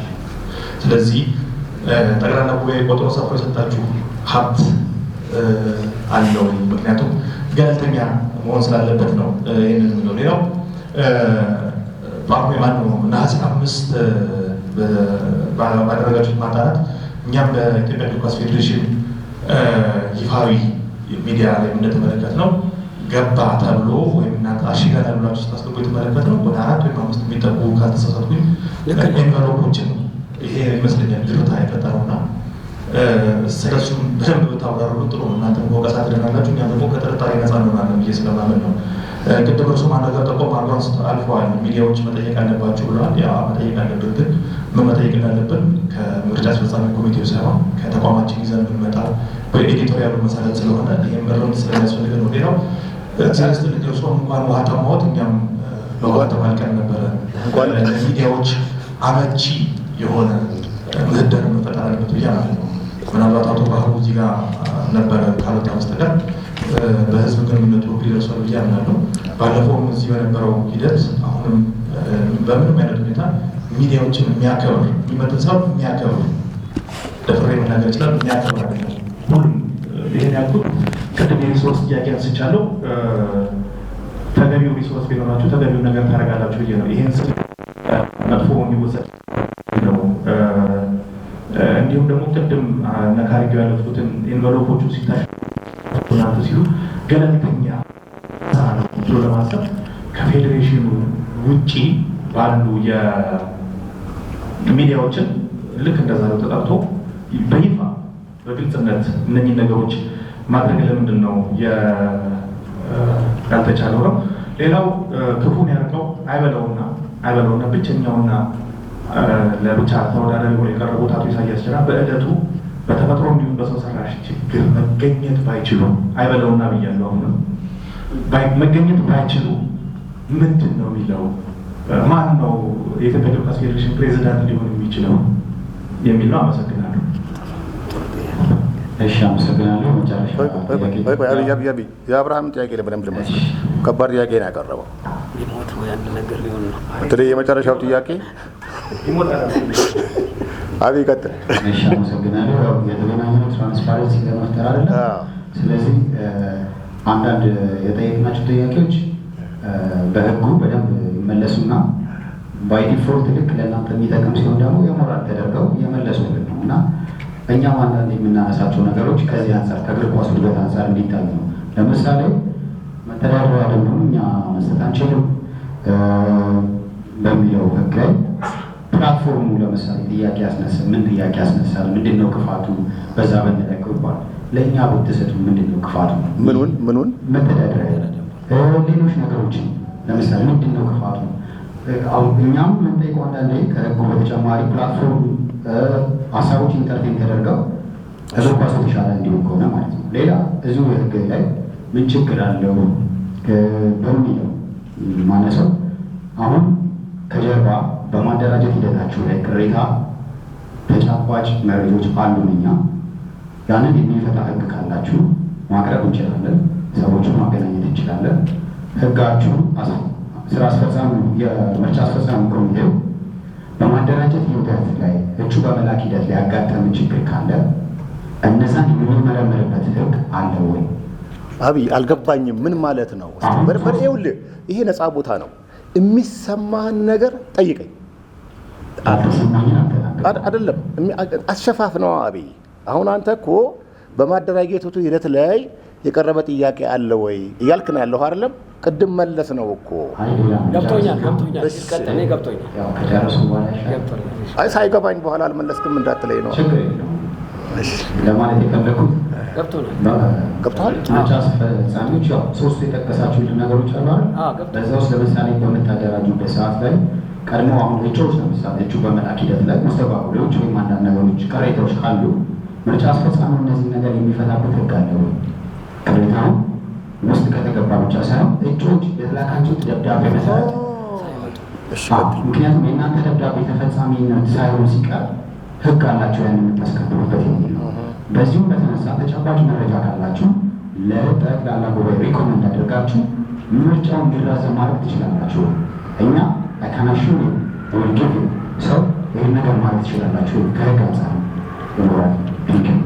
ባይኖርም ለጓደኞቹ ልመልስላቸው። አዎ ህግ እንግዲህ እኔ የህግ ባለሙያ ነኝ። ላለፉት 20 ዓመታት በጥብቅና ነው ተሰራ የቆየሁት። ፖስት ግራጁዌት ዲግሪ የሚሰራው ሳውዝ አፍሪካ ነው። የህግ ባለሙያ ነኝ፣ የህግ ተማሪ ነኝ። ስለዚህ የፊፋ ሰዎች የኢትዮጵያ እግር ኳስ ፌዴሬሽንን መተዳደሪያ ደንብ የሚሰራ ሰው ሲፈልጉ ያገኙት እኔን ነው። እኔን ኢንዲፔንደንትሊ ከዚህ ከፌዴሬሽኑ ደግሞ ዋና ጸሐፊ አቶ ባህሩ፣ ምክትል ፕሬዚደንቱ ዶክተር ዳኛቸው ሆነን የፊፋ የገቨርነንስ ክፍል ሰራተኞች ባሉበት ነው ህጉ የረቀቀው። ይሄንን ህግ ወደ መሬት ላይ ስናውለው ምርጫ ለማስፈጸም መምጣት ምን አይነት ፓራዶክስ እንደሚፈጥር አልገባኝም። አብይ ቢኖር ጥሩ ነበር። እንደውም ህግ የሚያክሰው እኮ ህግ የተማርነው ህጉን በአግባቡ እንድንተረጎምና ህጉን በአግባቡ እንድንሰራበት አይደል? ታዲያ ህግ የሚያክሰው መጥቶ ህጉን ቅድም ከኑራ የገጠመው አይነት ቻሌንጅ ሲገጥም በአግባቡ እየመለሰ የሚሰራ ባለሙያ መምጣቱ ሜሪት ነው እንጂ ክፋት ያለው አይመስለኝም። እና ህግ አርቀቀ አስፈጻሚ ሆነሃል። ሰዋት እንደዚህ በመሆኑ ምን ተፈጠረ? ምን የተበላሸ ነገር አለ? ህግ አርቀቄ ህጉን ሳስፈጽም ችግር ፈጥሬ ከሆነ እሱ የፍትሐ ብሔርም የወንጀል ተጠያቂነት ያመጣል። እና በዛ መንገድ የመጣበት መንገድ አልታየኝም። ጥሩ ጥያቄ የጠየቀው አብርሃም ይሄ በጀት አላችሁ ወይ? ጠቅላላ ጉባኤው ያጸደቀላችሁ በጀት አለ ወይ? የለም። ጠቅላላ ጉባኤው ግን ሲያጸድቅልን ይሄን ሆቴል አሁን ተከራይተዋል። ዛሬ እኛ ለምርጫ አስፈጻሚ ኮሚቴ ከተመደበው በጀት ሳይሆን ምርጫ ህጉን ብታዩት የሎጂስቲክስ ስራዎችን የሚያከናውነው ዋና ጸሐፊው ነው። የምርጫ ህጉን ብታዩት እዚህ ላይ ከኛ ጋር ዋና ጸሐፊው የሚሳተፈው የሎጂስቲክስ ስራዎችን ሊያሟላ ነው። ከዛ ውጪ ብዙም የሚያስፈልጉ በጀት በጠቅላላ ጉባኤ ሊያጸድቅ የሚችል ጉዳይም የለም። ሲምፕሊ ስራችን እንድንሰራ ቢሮ ይመቻችልናል። እንደዚህ አይነት ከእናንተ ጋር ግንኙነት ሲፈጠር ይመቻችልናል። ከዛ ውጭ የምንፈልጋቸው ነገሮች ካሉ በፌዴሬሽን ዋና ጸሐፊ አማካኝነት እያቀረብን እናስፈጽማለን። ስለዚህ በጀት እኔ ምናልባት ይሄ ጥያቄ እኛ መረጃ የለንም። ምናልባት በለጠ ካለው በኋላ ይናገር። እኔ መረጃ የለኝም። የምርጫ አስፈጻሚን በተመለከተ ምርጫ ለማስፈጸም የተያዘ በጀት አለ የሚለውን ነገር እኔ አላውቅም። ካላቸው እነሱን እንጠይቃለን በኋላ። ነገር ግን የጎደለብን ነገር የለም። ያው ጋዜጣዊ መግለጫ ስንፈልግ እናንተን መተን እናገኛለን። የሎጂስቲክስ ስራዎች ሲያስፈልጉ ገና ምርጫ በጣም ብዙ ገንዘብ የሚፈልግ ምርጫ እናካሄዳለን። እስከዛሬ የገጠመን ነገር የለም። ውሃ እርሶም ጠማዎት ለእኛም ጠጣ which is wrong። እውነት ለመናገር ሁላችንም መከባበር ያለብን ይመስለኛል። እዚህ ያለው የሚዲያ አካል አገሪቱ አለኝ የምትለው ክሬም ነው እዚህ የመጣውና እዚህ የሚመጣውን አካል በአግባቡ ምንድን ነው የሚያስፈልገው፣ ሲመጣ ምን ማሟላት አለበት የሚባለው ውሃ ጠማኝ ብዬ መጠየቅ አልነበረብኝ። ለዚህ ነገር መታረም ያለበት ይመስለኛል። ኢንቨሎፑ ሲከፈት ከሚዲያ አካላት ለምን አልተገኙ? እንግዲህ የምርጫ ህጉ ነው። የምርጫ ህጉ ኢንቨሎፖችን የሚያሽገው የሚከፍተው የምርጫው ኮሚቴ ነው። ኢቭን የምርጫ ይግባኝ ፈጻሚ ኮሚቴ እንኳን አይገኝም እዛ ቦታ ላይ። ምናልባት ለሎጂስቲክስ አገልግሎት የፌዴሬሽኑ ዋና ጸሐፊ ከመጋበዝ ውጭ እሱም ምርጫ ኮሚቴው ካመነበት ከዛ ውጭ የሚመጣ ነገር የለም። መተዳደሪያ ደንቡ ምናምን ሰው የምርጫ ህጉም የሚደነግገው ይሄንን ነው። ምክንያቱም ምርጫው የሚመራው የሚካሄደውና የሚፈጸመው በምርጫው ኮሚቴ አማካኝነት ስለሆነ ፕሬዚደንቱ መገኘት ባይችሉ ምንድን ነው የሚሆነው? አላውቅም።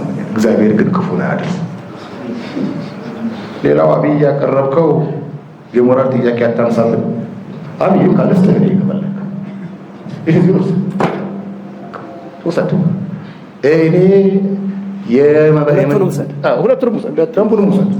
እኔ ይሄንን ሰነድ የመስጠት የለኝም። ኬት ላምጣ? ሲኖር አለም እንደ ሰው ኪስ ውስጥ ገንዘብ ሲኖር አለም እንደሚሰጠው ኬት ላምጣ? ባህሩ ከማንም በላይ እኮ ቀርባችሁ ነው ለእናንተ። ይሄን ነገር ባህሩን ጠይቁት። አሁንም ካለ እናንተ ፊት ከወጣው በኋላ ለምን ነው የማሰጣቸው ብዬ ጠይቃለሁ። መስጠትም አለበት እንዴ ታዲያ። ጋዜጠኛው ያላገኘውን መመስረቻና መመስረቻ ነው መተዳደሪያ ደንብና የምርጫ ህግ ማን እንዲያገኘው ይጠበቃል። ስለዚህ ሶሪ ይሄን በዚህ በኩል የተፈጠረው ስህተት አለ። እኛ ባንፈጽመውም ያልተሟላውን ነገር ባናሟላውም ፌዴሬሽኑ ግን ይሄን ባለማድረጉ ያቀረባችሁት ቅሬታ ተገቢ ነው። እጩዎች ለፌዴሬሽኑ እንዳይቀርቡ የተደረጉ አሉ። ተጨባጭ ማስረጃ አለን። ይህንን ይዘን ብንቀርብላችሁ ለጠቅላላ ጉባኤ ታቀርባላችሁ ወይ? በጣም ጥሩ ጥያቄ ነው። ግን ይኸውልህ አብይ፣ እኛ ለውድድር የሚመጡትን ነው የምናስተናግደው። አሁን አንተ ያልከውን ነገር እኔም ሰማለሁ ውጭ ሆኜ፣ ግን የኔ የስልጣን ክልል ውስጥ የለም ይሄ ነገር። ቅድም በለጠ በዝርዝር ነግሮሃል። አንሄድም፣ ለምንድን ነው እንዲህ ያላደረጋችሁት፣ ለምን እንዲህ አድርጉ የሚል ስልጣን የለንም እኛ። በመፈጸሙ በጣም አዝናለሁ። እንዲህ ሆኖ ከሆነ አዝናለሁ። ከዛ ውጪ ይሄንን ተባራሪ ወሬ ይዤ ተባራሪ ወሬ ነው የምለው እኔ። ወሬ ይዤ አንተ ማስረጃ አለኝ ብለሃል፣ ጥሩ ነገር ነው። ይዤ ለጠቅላላ ጉባኤ ቀርቤ የምርጫ ጊዜውን አራዝሙልኝ እኔ አልልም። የሚያስብለኝ ነገር ካለ ደግሞ እኔ ኃይሉን ሞላ ወደኋላለሁ። ታንክ ዩ።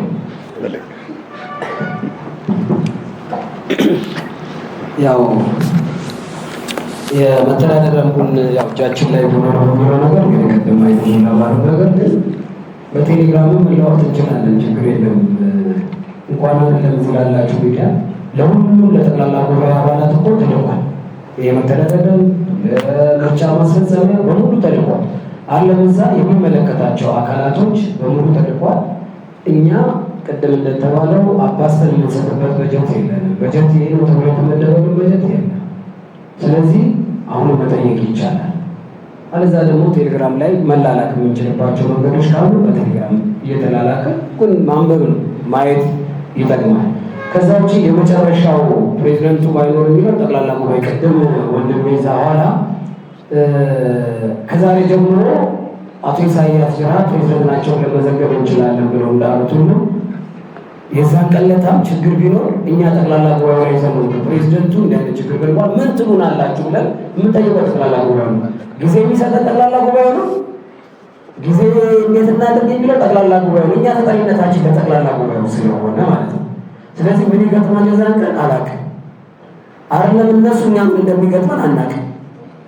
እኛ ምን እንደሚገጥመን አናውቅም። እዚህ ያለን ሰዎች ምን እንደሚገጥመን አናውቅም። እግዚአብሔር አንተ ከዛ ውጭ ግን አንድ በደንብ መረዳት ያለባችሁ የአስመራጭ ኮሚቴ ሰብሳቢው የህግ ባለሙያ መሆን አለበት ይላል። ይሁት እዛ ላይ የህግ ባለሙያ ይሄኛል ከፊቷም ጀምሮ እዚህ ላይ የሚለው የህግ ባለሙያ ወራት ኃይሉ ቢኖር ያረቀቀው እሱ ስለሆነ ወይ ማናቃቸው በነገራችን ላይ እንሟገታለን እኮ ያረቀም እኮ ዝም ብለን እሱ ያለን እሺ ብለን ተቀበለን አንሄድም እኮ።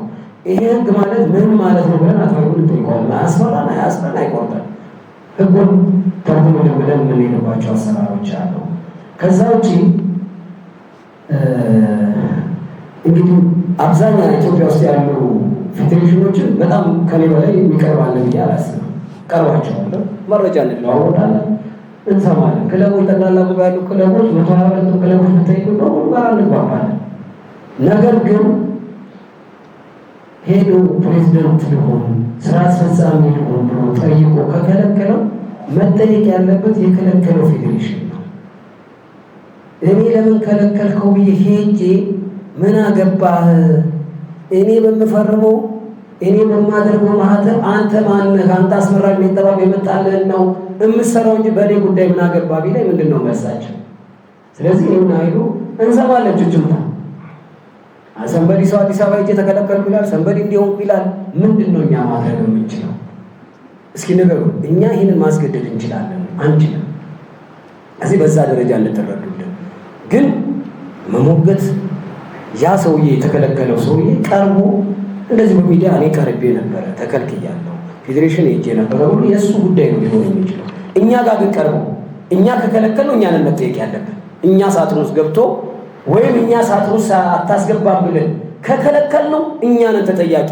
ማስረጃ ካለ ሊቀርብ ዝግጁ ነን፣ መልስ ልንሰጥ ዝግጁ ነን። እኛ ጋር ከሆነ የመጣው 10 ሰዓት ጀምሮ ሳጥኑ ከመዘጋቱ 10 ሰዓት ጀምሮ እኛ ሳጥኑ ያለበት ጋር ከበን ነው ብቻ ነው ሰዓቱን እንኳን እንዳያልፍልን። ግን ያመጣ የለም። የመጡት የገቡትን አሽገን ይዘን መጣን። ከዛ ውጪ በጣም ገለልተኛ ግብት ቢሮ እንኳን እዛ እንጠቀመው። የሚገርማችሁ ኢትዮጵያ እግር ኳስ ፌዴሬሽን አሽገን ካሸግን በኋላ አብዛኛው ስራዎች እየሰራን ያለው ሌላ ከኢትዮጵያ እግር ኳስ ፌዴሬሽን ቢሮ ውጭ ይህን ስራ እየሰራን የነበርነውና በዛ ደረጃ እንድትረዱ እንግዲህ ግልጽ ያሉ ሌሎች ጉዳዮች ካሉ በሂደት እየተነጋገርን እየተወያየን እየተመካከርን መሄድ አለብን። ግን እኛ ልክ ፕሬዚደንቱ ላይ የሚወርደው ችግር እኛ ላይ ይወርዳል። አቶ ኃይሉ ተነካ ማለት በለጠ በተዘዋዋሪ ያለበት አስመራጭ ኮሚቴ እናንተኛ ቦታ ብትሆኑና የመጣላቸው አንድ ሰው ሆነ ምንድን ነው የምታደርጉት የሚለው ደግሞ ለእናንተ እንተው። ሄደህ አዲስ አበባ ወይም ደቡብ ክልል ሄደህ ለምን ፕሬዚደንት አላመጣህም ብለን የመጠየቅ ስልጣን መብት የለንም። ብቸኛ ብሎ የላከ ሰው ደግሞ ያመጣል ብለን ደግሞ አንጠብቅ። ብቸኛ ብሎ ከላከኩ ፊፋ ላይ ማላሉ ጠይቄ ነበር። አቶ ኃይሉ በኋላ ሊያብራራ ይችላል። ስለዚህ በዛ ደረጃ እንድትረዱ ነው። እንግዲህ ሌሎች ካሉ ምናልባት አቶ ኃይሉ የዘለለው አንድ አለ እባክህ። አብርሃም ጥሎ ስለወጣ ረስቼው አሁን ልምጣ። ገባ የተባለው 4 ኤንቨሎፕ ነው። እንዴት 2 ብቻ? ለካ የገባውን ኤንቨሎፕ ቁጥራችሁ ነው 4 ወደ ዛሬ መጣ እያላችሁ ነው ያላችሁት። የገባውን ኤንቨሎፕ 4 ነው። 3 ኤንቨሎፕ እና አንድ ተወዳዳሪዎች ሲያመጡ መመዝገቢያ ቅጽ አለ። 2ቱ ኤንቨሎፕ የአቶ ኢሳያስ ነው። አንዱ ለስራ አስፈጻሚ ኮሚቴ አባላት እና የእሱን ጨምሮ ያቀረበበት፣ አንዱ ተጠባባቂዎችን ያቀረበበት፣ አንዱ የትግራይ ክልል የኮሎኔል አወልን የላከበት፣ አንዱ ደግሞ መቆጣጠሪያው ቀዩ በተለይ ፎቶግራፍ ላይ የምታዩት ቀዩ መቆጣጠሪያው ነው እና በዚህ ምክንያት ነው ለእናንተ 4 መስሎ የታያችሁ። እሱን በተመለከተ ጥያቄውን ማንሳት በጣም ነው የማመሰግነው። ህግ አርቃቂና አስፈጻሚ ይሆናል የተባለውን አመልጠዋል። ጓደኞች ይንገሩ ባጭሩ። ጆሲ አልጨረስንም? ምናልባት እሺ፣ እስካሁን ድረስ የነበራችሁት ሁለታችሁ ናችሁ እና ባለሙት በነበረው መግለጫ ላይ እስካሁን ድረስ ከእናንተ ውጭ የመጣ የለም። ተለያይታችኋል ወይስ አልተግባባችሁ? ጆሲ ጥሩ ጥያቄ ነው። የምርጫ አስፈጻሚ ኮሚቴ 5 አባላት ነው ያሉት። አክቲቭሊ እየሰራን ነው 3ታችን ነው። አክቲቭሊ 3ታችን ነው እየሰራ ያንንም የሚያስኬድን ህጉን አይተ ነው በድምፅ ብቻ አርገውና ቅድም የአብርሃምን ጥያቄ በገለብጠው አርገውና ወይ እኔ ወይ ረሂማ ወይ ከበላይ አንዳችን ብንጎል ምርጫው ቀጥ ነው የሚለው ለጊዜው ግን 3ታችን በቂ ስለሆን ሌሎቹ ስላልተመቻቸው እያስኬድን ነው። ጥሩ ጥያቄ ጠየቁት። ታንኪ ልጨርስ ነው። በጣም ነው የማመሰግነው። እንግዲህ ስሜታዊ ሆኜ የመለስኳቸው መልሶች ካሉ ስሜታዊ ለምን ሆነ የሚለውን ምርምር አካሂዱ። እናንተ የጠየቃችሁ ጥያቄ በጣም በጣም ቫይታል የሆነ በጣም ጠቃሚ የሆነ ጥያቄ ነው። እንግዲህ ለግንዛቤ አንድ መስመር ላይ ያለን ይመስለኛል። እንደዚህ አይነት ውይይቶች ያስፈልጋሉ። እንግዲህ ከዚህ በኋላ አስፈላጊ ሆኖ ከተገኘ ተገናኝተን ስራዎችን እንሰራለን ብለን እናስባለን። ስለመጣችሁ በጣም አመሰግናለሁ። ታንኪዩ